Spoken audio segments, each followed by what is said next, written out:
ইসরাইল বলছে আল আকসা আমার চাই, তবে আমি আপনাদেরকে বলছি ইসরাইল দখল করবে আল আকসা খুব তাড়াতাড়ি, ওটাকে ভেঙেও ফেলাবে এবং ওখানে টেম্পল তৈরি হবে দাজ্জালের আমন্ত্রণে। ওই জায়গাতেই ওই টেম্পলের সামনেই ঈসা মাসিহ দাজ্জালকে হত্যা করবেন, আল্লাহ রাসূলের হাদিস। এবং ওখানে আল আকসায় ঝান্ডা গাড়বেন, বিজয়ের ঝান্ডা। গোটা পৃথিবীতে ইসলাম প্রতিষ্ঠিত হয়ে যাবে কিয়ামতের পূর্বে। দাজ্জালের যখন অভিভাব চলবে, রাসূলের হাদিস আছে যারা মুমিন হবে তারা লুকিয়ে পড়বে। ইমাম মেহেদী এবং তার দল তারা আত্মগোপন করবে, হযরতে ঈসা মাসিহ নামবেন, তারপরে তারা যুদ্ধই পুরোপুরি লেগে পড়বে। কার সঙ্গে? দাজ্জালের সঙ্গে। কিয়ামতের পূর্বে 20 কোটি মুসলমানের প্রাণহানি হবে। ইমাম মেহেদী আসার পূর্বে 20 কোটি মুসলমানের প্রাণহানি হবে। আপনি হিসেব করুন তার মধ্যে আপনার নম্বরটা আছে কিনা, তার মধ্যে আপনার পরিবারটা আছে কিনা। 20 কোটি মুসলমানের প্রাণহানি হবে। মুসান্নাব ইবনে আবু শাইবার হাদিস, রাসূল বললেন, হে আমার সাহাবীরা শোনো, গোটা পৃথিবীর যতগুলো মসজিদ আছে সব নামাজিতে ভর্তি হয়ে যাবে। সাহাবীরা সুবহানাল্লাহ বললেন। নবীজি ইতস্ত বোধ করে বললেন, হে আমার সাহাবীরা শোনো, সেই নামাজিগুলো থাকবে সুদখোর আর হারামখোর নামাজি, তাদের মধ্যে মুমিন খুঁজে পাওয়া মুশকিল হবে। এটা রাসূলের হাদিস, মুসান্নাব ইবনে আবু শাইবার হাদিস। আপনার চোখ দিয়ে পানি আসা দরকার। আপনি ফিতনার যুগে ঢুকে পড়েছেন, কিয়ামত আপনার দোরগোড়ায় নাড়া দিয়ে দিয়েছে। কিয়ামতের ছোট আলামতের মধ্যে মারাত্মক আলামত, মসজিদের ভেতর, মসজিদ আল্লাহর ঘর, তার ভেতরে দুনিয়াদারির কথা হবে। এখন হচ্ছে না হয়নি? কে ক অবস্থা আলু বেচেছে মসজিদের ভেতরে গল্প করছে জুম্মার দিনে, কিয়ামতের আলামত। তোর কত ধান হয়েছে, কিয়ামতের আলামত। মসজিদের ভেতরে দুনিয়াদারির কথা হবে। রাস্তাঘাটে কুকুরের মতো জিনা করতে লাগবে, মানুষ বর্বরতা হয়ে যাবে, মানুষ হিংস্র প্রাণীর থেকেও খারাপ হবে। জেনে রেখে দিবেন, দাজ্জাল আসার পূর্বে তার সৈন্য তৈরি হয়ে যাবে, তার দল তৈরি হয়ে যাবে। আর রাসূলের হাদিস, দাজ্জাল আসার পূর্বে এই পৃথিবীতে এমন একটা যুদ্ধ হবে, সেই যুদ্ধে আল আকসা মসজিদ ভেঙে চুরমার হয়ে যাবে। আর ওই জায়গা দখল করবে ইসরাইল, আর ওই জায়গায় টেম্পল তৈরি করা হবে। কার? দাজ্জালকে আমন্ত্রণ জানানোর জন্য টেম্পল তৈরি হবে। যদি বলেন ওই আল আকসাকে আর কোনোদিন দখল হবে না কিয়ামতের পূর্বে? হবে। রাসূলের হাদিস আছে, খোরাসান থেকে একটা দল বের হবে, যে দলটা যুদ্ধ করতে শুরু করবে তাদের কাছে অত্যাধুনিক অস্ত্র থাকবে, রাসূলের হাদিস। এবং তাদের যে কমান্ডার হবে ইমাম মেহেদী হবে। অনেকজন মনে মনে করে ইমাম মেহেদী যে হবে সে তো আল্লাহ ওয়ালা হবে। ভাবেন না, ভাবেন না, কথা বলে না। ইমাম মেহেদী তার মানে সে জন্ম থেকে আল্লাহ ওয়ালা হবে। আল্লাহ রাসূল সাল্লাল্লাহু আলাইহি সাল্লাম হাদিস বর্ণনা করলেন, ইমাম মেহেদী আত্মপ্রকাশের আগের দিন পর্যন্ত কেউ চিনতে পারবে না এটা ইমাম।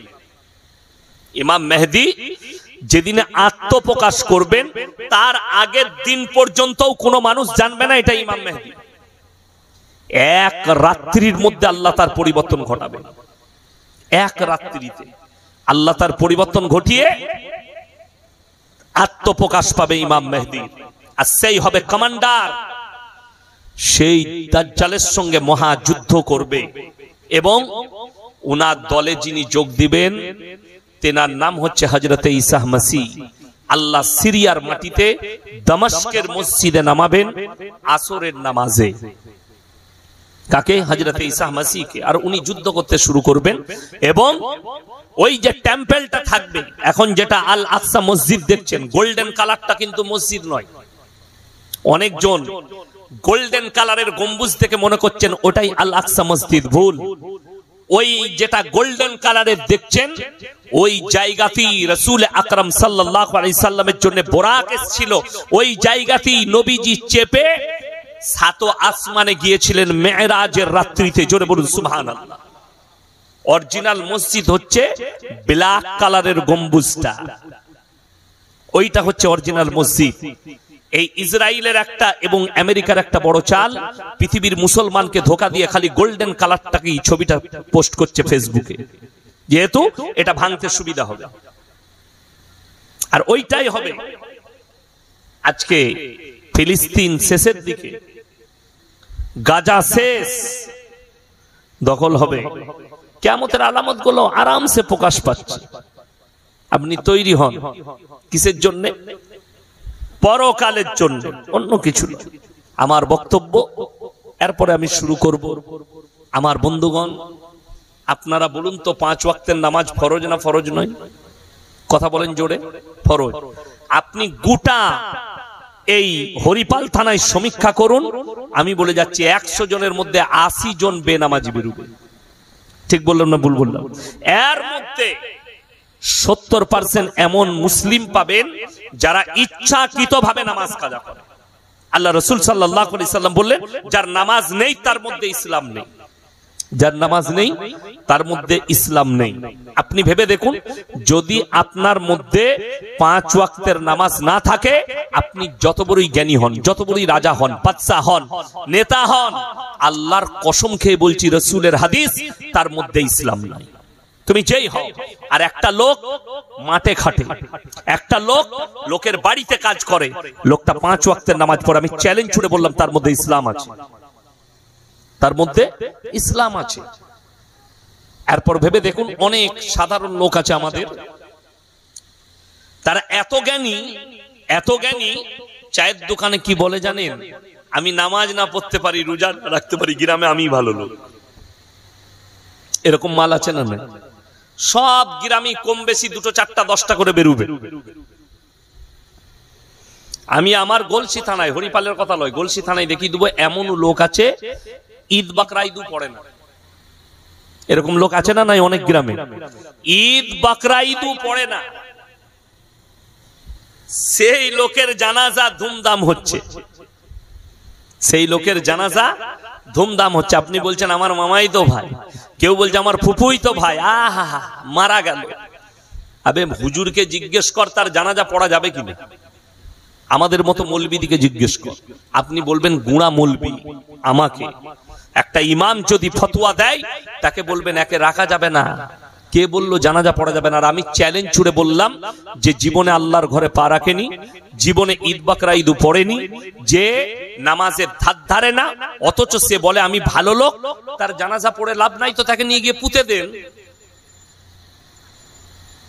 তাকে জানাজা কেন পড়বেন? তাকে বল তুই মরে গেলে অসুবিধা নাই, পুঁতে দেব। বুঝলেন? আমার গ্রামে একজন লোক আছে, ভালোবাসে আমাকে, আমাদেরই আত্মীয় হয়। তো সে, তাকে আমি বলছি যে তুমি নামাজ পড়ো, তোমাকে আমি পাঞ্জাবি দেবো, লুঙ্গি দেবো, আর তুমি প্রত্যেক দিন যা খাবে তোমাকে আমি টাকা দেবো। এটা আমি তাকে বললাম। কি বললো জানেন? আমাকে তুতুকারি করে। আমি যেহেতু ছেলের বয়সী আর আমার খুব কাছে, ভালোবাসে, বলছি ইয়াসিন শোন, যারা পাপ করে তারা নামাজ পড়ে। আর কোনো উত্তর দিতে পারবো আমি? কি বলছেন? কত বড় মুমিন, বুঝতে পেরেছেন? সে জীবনে নামাজ পড়ে না, মসজিদে ঢুকে না, নিজের মায়ের জানাজাও পড়েনি। আমি তাকে বললাম অসুবিধা নেই, তুমি মরে গেলে তোমার জানাজা ইয়াসিন পড়বে না। আর আমি বাস্তব বলছি, সে যদি পরিবর্তন না হয় তার জানাজা আমি পড়বো না, থাকলেও পড়বো না। জানাজার নামাজ পড়া যাবে না। একদম ডাইরেক্ট অস্বীকার করছে যে যারা পাপ করে তারা নামাজ পড়ে। বড় কষ্ট লাগে। আল্লাহ তাআলা কোরআনে এরকম কোন জায়গায় বলেনি পাপীদের জন্য নামাজ। আল্লাহ তাআলা বলেছে আকিমিস সালাহ ওয়া আতুজ যাকাত। একটা মুসলিমের জন্য, যে আল্লাহকে বিশ্বাস করেছে, রাসূলকে, তার জন্য ফরজ হচ্ছে সে 5 ওয়াক্তের সালাত আদায় করবে, নামাজ পড়বে। কিয়ামতের দিনে 2টো রাস্তা হবে। কটা বললাম? 2টো। একটাই জান্নাতীরা প্রবেশ করবে, একটাই জাহান্নামীরা। আমার আল্লাহ তাআলা কোরআনে বললেন জান্নাতী যারা থাকবে তারা জাহান্নামীদেরকে দাঁড় করিয়ে ফেলবে। ফি জান্নাতি ইয়াতাসাআলুনা আনিল মুজরিমিনা মা সালাকাকুম ফি সাকার। এই জাহান্নামী ভাইরা, দাঁড়াও দাঁড়াও দাঁড়াও। তোমরা বলতে আমরা পাড়ার ভালো লোক, আমরা পাড়ার মাতব্বর, আমরাই তো গ্রামের ভালো লোক, আজকে জাহান্নামে যাচ্ছ। আল্লাহর কসম কোরআনে আল্লাহ উত্তর দিয়েছেন। সেই জাহান্নামীরা উত্তর ঠুকবে, উত্তর পাঠাবে কাদের কাছে? দুঃখ করে চোখের পানি ফেলিয়ে উত্তর বলবে, ক্বালু লাম নাকু মিনাল মুসাল্লিন, আমরা নামাজি মুসল্লি ছিলাম না, আল্লাহ তাই আমাদেরকে জাহান্নামে পাঠিয়েছেন। সবাই হাত তুলে বলুন, আজ থেকে 5 ওয়াক্তের নামাজি হব। হাত তুলে বলুন ইনশাআল্লাহ। হ্যাঁ, ক্বালু লাম নাকু মিনাল মুসাল্লিন, আমরা নামাজি মুসল্লি ছিলাম না। ওয়া লাম নাকু নুতিমুল মিসকিন, এবং আমরা মিসকিনকে খানা খাওয়াইতাম না, তাই আল্লাহ আমাদেরকে জাহান্নামে পাঠিয়েছে। আর 3 নম্বর যেটা, এটা প্যাথেটিক এবং এটা কিয়ামতের দাজ্জাল আসার আগের আলামত।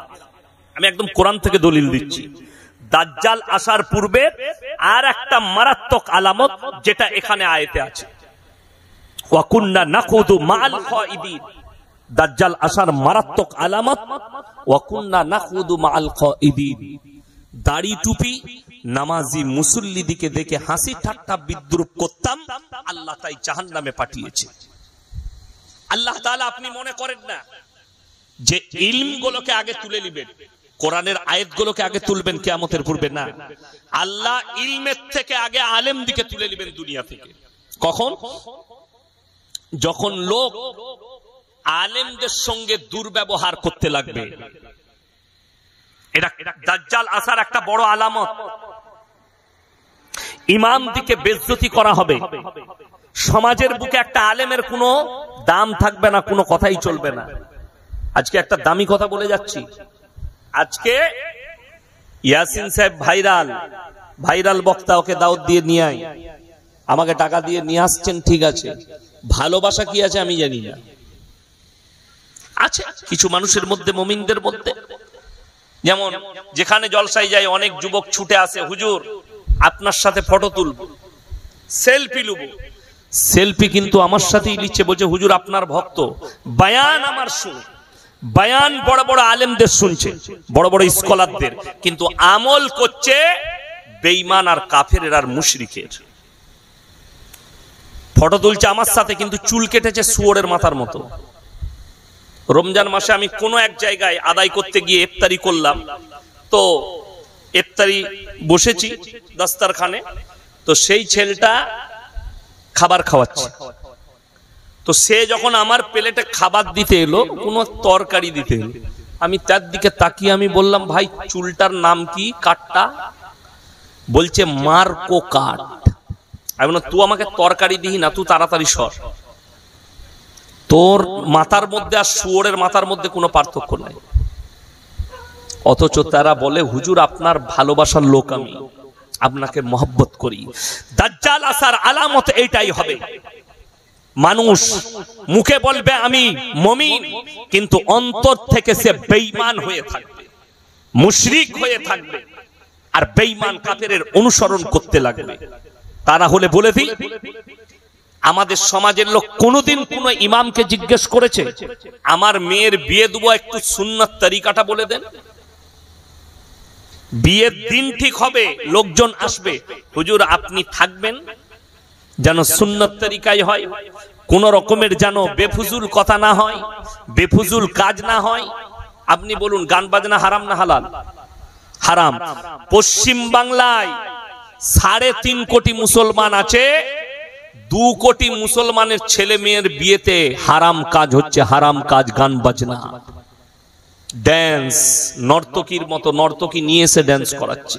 ঠিক বললাম না ভুল বললাম?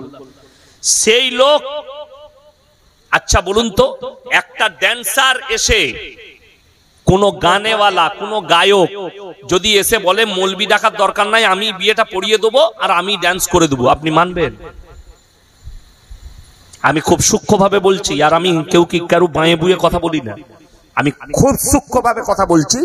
আপনি তাকে দিয়ে নিকাহ পড়াবেন না, ইজাব কবুল করাবেন না, অথচ একটা মৌলবীকে দিয়ে, একটা ইমামকে দিয়ে, একটা আলেমকে দিয়ে ইজাব কবুল করাচ্ছেন। কেন? আপনার ব্রেন জানে যে ইসলামী শরীয়ত মোতাবেক একটা নিকাহ পড়ালে একটা আলেমের প্রয়োজন হবে, একটা ইমামের প্রয়োজন হবে, তিনি নিকাহটা পড়াবেন। কিন্তু তোমার এটা প্রয়োজন মনে হলো না যে যে লোকটা খুতবা পড়ে ইজাব কবুল করাবে, নিকাহ পড়াবে, এই লোকটাকেই জিজ্ঞেস করি সুন্নাত তরিকা কি আছে? আপনি কিন্তু একে জিজ্ঞেস করবেন না, কি কি বিয়েতে হারাম কাজ করবেন ওটা পরিবারের সাথে মাসওয়ারা হবে। পরিবার আপনাকে ডিরেকশন দিবে, আপনার বিবি, আপনার মেয়ে, আপনার পরিবার, আপনার ছেলে, এই করতে হবে, প্যান্ডেলটা এরকম করতে হবে, এই ড্যান্সারকে আনতে হবে, এই গানটা আনতে হবে, এই ডিজে ভাড়া করতে হবে। অথচ 10,000 টাকা দিয়ে ডিজে ভাড়া করছে খালি ড্যান্স করার লেগে, ন্যাংটো ড্যান্স করার লেগে। আর ইমাম সাহেব এত বড় কাজ করছে, নিকাহ পড়ানো, ইজাব কবুল করানো, তাকে 500 টাকা দিতে গেলে এই সমাজের গায়ে বাঁধে, গায়ে লাগে। এরাই হচ্ছে দাজ্জালের দলের লোক, এরাই হচ্ছে দাজ্জালের সৈন্য। আল্লাহ তাআলা তখন ইলমের থেকে আগে বড় বড় আলেম দিকে তুলে নেবেন। কোরআনে আছে ওয়াকুন্না নাকুদু মাআল কাঈদিন। আর তারা যখন জাহান্নামে প্রবেশ করবে তারা উত্তর দেবে, আমরা দাড়ি টুপি নামাজি মুসল্লিদের দেখে হাসি ঠাট্টা বিদ্রুপ করতাম, তাই আল্লাহ আমাদেরকে জাহান্নামে পাঠিয়েছে। দাজ্জাল আসার একটা বড় আলামত। বাজারে ঘাটে এখন তো দাড়িওয়ালা দেখতে পাচ্ছেন, বাজারে ঘাটে রাস্তায় সমাজের বুকে আল্লাহর নাম নিতে মানুষ লজ্জাবোধ করবে। আল্লাহর নাম নিতে লজ্জাবোধ করবে কেন? আল্লাহ বলনেওয়ালা কেউ থাকবে না, দিন কারোর মধ্যে থাকবে না। এগুলো ব্রেনে গেঁথেলেন আমার কথাগুলো, আপনার চোখের সামনের উপরে ভেসে উঠছে, দিন কারোর মধ্যে থাকবে না। আমার কি ধিৎকার লাগছে জানে? বিশ্বাস করুন, আমার মনে হচ্ছে আমি আর জলসাই করব না। মাদ্রাসায় ক্লাস করি, বাড়িতে থাকি, পরিবারের কাছে সময় দিই, ভেতরে থাকি, মাদ্রাসা থেকে আর বেরোবো না।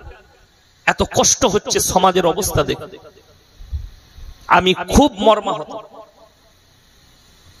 যে মুসলমান নামাজের কদর করে না, যে মুসলমান রসুলের কদর করে না। মুখেতে কদর করছে আমি রসুলকে ভালোবাসি, মুখে বলছে আমি নবীর উম্মত, কিন্তু তাদের আমল নেই। আজকে বলুন তো জলসা করে কি লাভ? আমি খালি মনে ভাবি এতগুলো জলসা করছি, এত টাকা আমাদিকে দিচ্ছে সমাজের লোক, বক্তা দিকে, আমরা কি কিয়ামতের দিনে দাঁড়িয়ে হিসাবটা দিতে পারবো আল্লাহর কাছে?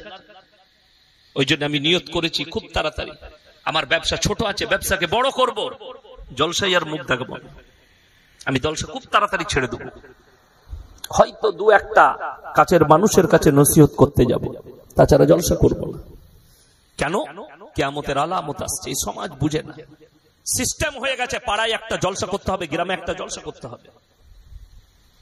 আমি গত পরশু এক জায়গায় জলসাই ছিলাম, দুঃখ হলো মসজিদে এসি লাগানো আছে, মসজিদে দামি মাঠবেল লাগানো আছে। জিজ্ঞেস করলাম ইমামের বেতন কত? বলছে ইমামের বেতন 5,000 টাকা। আমি বললাম তোমরা নামাজ পড়ো না, নামাজ পড়ে লাভ হবে না। মেদিনীপুরে গিয়েছিলাম। এইটাই হচ্ছে কিয়ামতের আলামত, আর এরাই হবে দাজ্জালের সৈন্য। আপনি কি ভাবছেন দাজ্জালের সৈন্য আলাদা জন্ম নিবে? না, আপনার আমার কাছ থেকেই দাজ্জালের সৈন্য ঢুকে আছে, যারা ঈমান হারা হবে আর দাজ্জালের পক্ষে দাঁড়িয়ে যাবে। এবং সেই সময় আল্লাহ রাসূলের হাদিস, ইমাম মেহদি এবং মুমিন যারা থাকবে তারা লুকিয়ে পড়বে আপনাদের ভয়ে, দাজ্জালের সৈন্যর ভয়ে তারা লুকিয়ে পড়বে। বললাম না, আল্লাহর নাম নিতে লজ্জা বোধ করবে, আল্লাহর নাম নিতে ভয় খাবে। তাদের কাছে, আপনার কাছে যখন আল্লাহর নাম নেওয়া হবে, আপনি তাকে ঘৃণার চোখে দেখবেন। কোন ব্যক্তি যদি দাড়ি রেখে ফেলে সেই যুগে তাকে ঘৃণার চোখে দেখা হবে। আজকে বলে দিই, আপনি আপনার মেয়েকে গিয়ে জিজ্ঞেস করুন, আজকে 100টা মেয়ের মধ্যে, যুবতী বিধি ছেলের মধ্যে 90 জনের মুখের ভাষা হচ্ছে দাড়িওয়ালা নামাজিকে বিয়ে করব। এটা আমি বুক ঠুকে বলে যাচ্ছি। 100টার মধ্যে 90টা মেয়ের ভাষা দাড়িওয়ালা নামাজিকে বিয়ে করব না। কেন? সে জানে একটা নামাজি ছেলে আমাকে বেপর্দায় রাখবে না, একটা নামাজি ছেলে আমাকে বাড়ি থেকে বের হতে দিবে না, বাজারে নিয়ে যাবে না, মেলা নিয়ে যাবে না, মौज मस्ती করতে দিবে না। কিন্তু আমি যদি একটা গাঁজাখোর মাতালকে বিয়ে করি, ওই জন্য তাকিয়ে দেখুন 100টা দাম্পত্য জীবনের মধ্যে 90টা সুখী নয়, তাদের জীবনে অশান্তি চলছে। কেন? এরাই হচ্ছে দাজ্জালের সৈন্য। এই মহিলারাই হবে দাজ্জালের পক্ষের লোক, যারা রাসূল আকরাম সাল্লাল্লাহু আলাইহি সাল্লামের আখলাক ভুলে গেছে, চরিত্র ভুলে গেছে। আমার মুসলমান ভাই, অনুরোধ করে বলছি, তারা লাস্টের উত্তরটা দিবে আরো ডেঞ্জার। ওয়া কুননা নুকাজ্জিবু বিয়াউমিদ্দিন। আমরা বিচারের দিবসকে মিথ্যা বলে মনে করিতাম যে আল্লাহ আমাদেরকে পুনরায় আবার দাঁড় করাবেন, আবার বিচার হবে। এরকম মুসলিম সমাজে অনেক মুসলমান আছে যারা আমাদের মজাক উড়ায়। আপনি মিডিয়াতে তাকিয়ে দেখুন, আমাদের ভারতের এক শ্রেণীর মিডিয়া, যদিও তাদের নাম লব না, তারা 72টা হুড়ের মজাক উড়িয়েছে। আল্লাহ এদিকে হুড় দিবে, মুসলমানরা হুড়, এদের মৌলবীরা হুড়ের কথা বলছে। কিন্তু রাসূলের স্পষ্ট হাদিস আছে, কোরআনের আয়াত আছে, ওয়াহুরুন ইনুন কামসালিল লুলুইল মাকনুন, তোমাদের জন্য হৌর কান্ত বিবি যারা পানি পান করলে গলা দিয়ে দেখা যাবে। এটা কোরআনের তাফসীর সূরা ওয়াকিয়া। ওয়াহুরুন ইনুন কামসালিল লুলুইল মাকনুন, যেমন ভাবে তোমরা একটা হীরে মতি মুক্তকে লুকিয়ে রাখো ডিব্বার ভেতরে, তার উপরে ডিব্বা, তার ভেতরে আলমারি, তার উপরে লকার, যেভাবে লুকিয়ে রাখো আমি আল্লাহ তোমাদের জন্য হুর বিবিদিকে ওইভাবে লুকিয়ে রেখেছি। তুমি জান্নাতে প্রবেশ করে তুমি প্রথম তাদেরকে স্পর্শ করবে। জোরে বলুন সুবহানাল্লাহ। আজকে অনেক মুসলমান এই চ্যানেলে বসে আমাদের মতো দাড়ি টুপিওয়ালার মজাক উড়াচ্ছে, হাসছে, এরা হুরের কথা বলে। অথচ রাসূলের একটা হাদিস আছে যে তোমরা যদি তোমাদের বিবিদিকে জান্নাতে নিয়ে যেতে পারো, তোমরা যখন জান্নাতে প্রবেশ করবে আমি আল্লাহ তোমার বিবিদের নারী এবং পুরুষের সৌন্দর্যতা এতটাই বাড়িয়ে দেব, যখন পুরুষ তার স্ত্রীর দিকে তাকাবে এক তাকানোতে 40টা বৎসর কেটে যাবে, সে বুঝতে পারবে না। জোরে বলুন সুবহানাল্লাহ। একবার যখন নজর দিবেন আপনার বিবির দিকে 40টা বৎসর কেটে যাবে। এটা রাসূলের হাদিস। রাসূলের হাদিস সত্য না মিথ্যা? সত্য। আজকে অনেক মুসলমান এই হাদিসগুলোর মজাক উড়াচ্ছে, কোরআনের আয়াতের মজাক উড়াচ্ছে। আল্লাহর কসম করে বলছি, দলিল দিয়ে যাচ্ছি, আজকে যারা দুনিয়াতে বসে আছেন, আজকের যুগের নয়, এখন যাদিকে দেখছেন বেঈমান কাফের যারা মজাক উড়াচ্ছে, কোরআনের হাদিসের দাড়ি টুপি, মাদ্রাসা মসজিদের যারা মজাক উড়াচ্ছে, আমার রাসূলের যারা মজাক উড়াচ্ছে, তারা কিয়ামতের দিনে জাহান্নামে যাবে। আজকের যুগে নয়, আল্লাহ রাসূল সাল্লাল্লাহু আলাইহি সাল্লামের যুগেও এই প্রশ্ন এসেছে।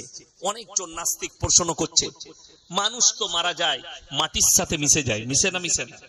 আপনারা দেখতে পান, যখন আমরা কবর দিতে যাই, পুরনো কবরগুলো থাকে না, থাকে না, ভেঙে গেছে, ঢুকে গেছে, ভেতরটা দেখা যাচ্ছে, ভেতরে কিচ্ছু নাই, শুধু মাটি আর মাটি, হাড় গোড়গুলো পর্যন্ত মিটে গেছে। আপনি যে কবরস্থানে কবর দিচ্ছেন আপনার জানাই নাই, আপনার বাপ দাদুর আগে কত কবর হয়ে গেছে, ওই কবরের উপরে কবর হচ্ছে। আমরা অনেকে বলি না কবরের আযাব হয় মানুষের, কবরের আযাব নয়, রুহের আযাব। কিসের আযাব বললাম? রুহের আযাব। মানুষ তো মিটে যায়, যে দুনিয়াতে বসে আছেন, আল্লাহর কসম, এই যে শরীরটা দেখছেন এটার কোনো মূল্য নাই, এটা নকল শরীর, অরিজিনাল নয়। কেন? দুনিয়াটাই নকল। আল্লাহ তাআলা কোরআনে বলেছেন, ওমাল হায়াতুদ দুনিয়া ইল্লা মাতাউল গুরুর, এই দুনিয়া তোমাদের জন্য সম্পূর্ণ ধোঁকা, আপনি ধোঁকায় পড়ে আছেন। মিটে যাবে? আল্লাহ রাসূলকে প্রশ্ন করেছে, মানুষ ছাই হয়ে যায়, মানুষ মাটির সাথে মিশে যায়, মানুষ পানির সাথে মিশে যায়, জীবজন্তু জানোয়ার খেয়ে নেয়, আল্লাহ মানুষকে পুনরায় কিভাবে জীবিত করবেন? তখন আমার আল্লাহ কোরআনে কসম খেলেন, সূরা কিয়ামা 29 পারা। কি কসম খেলেন? লা উকসিমু বিয়াউমিল কিয়ামা ওয়ালা উকসিমু বিন-নাফসিল লাওয়ামা, আমি কসম খাচ্ছি ওই সমস্ত ফেরেশতার কিয়ামতের দিনের, ওয়ালা উকসিমু বিন-নাফসিল লাওয়ামা, আর আমি কসম খাচ্ছি ওই সমস্ত আত্মার, আয়াহসাবুল ইনসানু আল্লান নাজমা ইদামা। হে আমার নবী, তারা কি বলে, মানুষ মিটে যাওয়ার পরে আল্লাহ কেমন করে পুনরায় দাঁড় করাবেন? বালা কাদিরিনা আলা আন নুসাউইয়া বানানা বাল ইউরিদুল ইনসানু লিয়াবজুরা আমামা। হে আমার নবী, বলে দাও, শুধু তাদের আকৃতি নয়, তাদের চেহারা নয়, তাদের চোখ কান নাক হাত পা নয়, তাদের যে আঙ্গুলে হাতেতে যে লকির গুলো দেখতে পাচ্ছ, দাগ গুলো, এইগুলোকেও পরিপূর্ণ করে দাঁড় করাতে আমি আল্লাহ সক্ষম। জোরে বলুন সুবহানাল্লাহ। আল্লাহ তাআলা, আল্লাহ নবী জনাবে মুহাম্মদুর রাসূলুল্লাহ সকলে বলুন সাল্লাল্লাহু আলাইহি সাল্লাম, আল্লাহ নবীকে তখন বেঈমান কাফেররা আরেকটা প্রশ্ন ছুড়ল, ইয়াসআলু আইয়ানা ইয়াউমুল কিয়ামা, যারা বিচারের দিবসকে মিথ্যা বলে মনে করেছে। কোরআনে বললাম ওয়াকুন্না নুকাযযিবু বিয়াউমিদ্দিন, এক জায়গায় আছে, তারা উত্তর দেবে আমরা এই বিচারের দিনকে মিথ্যা বলে মনে করিতাম, আল্লাহ তাই আমাদের আজকে জাহান্নামে পাঠাচ্ছে। আল্লাহ তাআলা এখানে বললেন, আল্লাহ রাসূলকে প্রশ্ন করলো বেঈমান কাফেররা, ইয়াসআলু আইয়ানা ইয়াউমুল কিয়ামা। এখন একজন নাস্তিক বেরিয়েছে, সব থেকে বেশি ইসলামকে গালি দিচ্ছে, তার নাম হচ্ছে বাংলাদেশের আসাদ নূর। ফেসবুকে দেখতে পাবে, প্রতিনিয়ত তার ভিডিও বের হচ্ছে, সে আল্লাহকে, আল্লাহ রাসূলকে গালি দিচ্ছে প্রতিনিয়ত। আমার বন্ধুগণ, আমার ভাই, খুব ভালো করে বুঝবেন, এরা যে গালি দিচ্ছে, এদের প্রশ্ন আজকের নয়, নবীজির যুগের। ইয়াসআলু আইয়ানা ইয়াউমুল কিয়ামা, আপনি বলুন কিয়ামতটা কবে হবে? এরপর কোরআনে আছে 5টা জিনিসকে আমার আল্লাহ গোপন করে দিয়েছেন। কয়টা বললাম? 5টা। সূরা লুকমান একবারই শেষ আয়াত, ইন্নাল্লাহা ইনদাহু ইলমুস সাআ, কিয়ামত কবে হবে আমি আল্লাহ ছাড়া পৃথিবীর কেউ জানে না। আল্লাহ নবী সাল্লাল্লাহু আলাইহি সাল্লামকে এই জায়গায় যে কোরআনের আয়াতটা আমি আগে পড়লাম, ওখানে আল্লাহ তাআলা আলামত বলেছেন, তারিখ বলেননি, দিন বলেননি, খালি আলামত গুলো বলেছেন। রাসূল আকরাম সাল্লাল্লাহু আলাইহি সাল্লাম হাদিস বর্ণনা করেছেন, আলামত গুলো বলেছেন, তারিখ বলেননি, দিন বলেননি। আল্লাহ যে বড় আলামত গুলো বললেন, বড় আলামত গুলোর মধ্যে মারাত্মক আলামত, যেটা যেদিনে কিয়ামতের দিনে ধ্বংস হবে পৃথিবী, তার আলামতটা বললেন। ফাইদা বারিকাল বাসার, তোমাদের চোখগুলো স্থির হয়ে দাঁড়িয়ে যাবে। আপনি যখন কোনো আশ্চর্য জিনিস দেখবেন, তখন দেখবেন চোখগুলো দাঁড়িয়ে যায়। আপনি হরিপাল বাজারে যান, মাছের বাজার আছে না নাই? হরিপালে মাছ সকালে যান, যদি দেখেন একটা 20 কেজি ওজনের কাতলা, সঙ্গে সঙ্গে আপনার চোখটা বেরিয়ে যাবে। আল্লাহ, চোখটা দাঁড়াবে না? দাঁড়াবে না, চোখ আর নামবে না, এত বড় কাতলা মাছ। আপনার মনে হবে ইয়াসআলু আইয়ানা ইয়াউমুল কিয়ামা, আল্লাহ উত্তর দিলেন ফাইদা বারিকাল বাসার, তাদের চোখগুলো স্থির হবে। কখন? ওয়া খাসাফাল কামার, চন্দ্র আলোহীন হয়ে যাবে, আল্লাহ চন্দ্রের আলো কেড়ে নেবেন, চন্দ্রের মধ্যে আর আলো থাকবে না। ওয়া জুমিয়াশ শামসু ওয়াল কামার, চাঁদ আর সূর্যকে আমি আল্লাহ একটা রাস্তায় টক্কর খাওয়াবো, একটা জায়গায় টক্কর খাবে, মুখোমুখি সংঘর্ষ হবে চাঁদ এবং সূর্যের, পৃথিবীটা তছনছ হবে।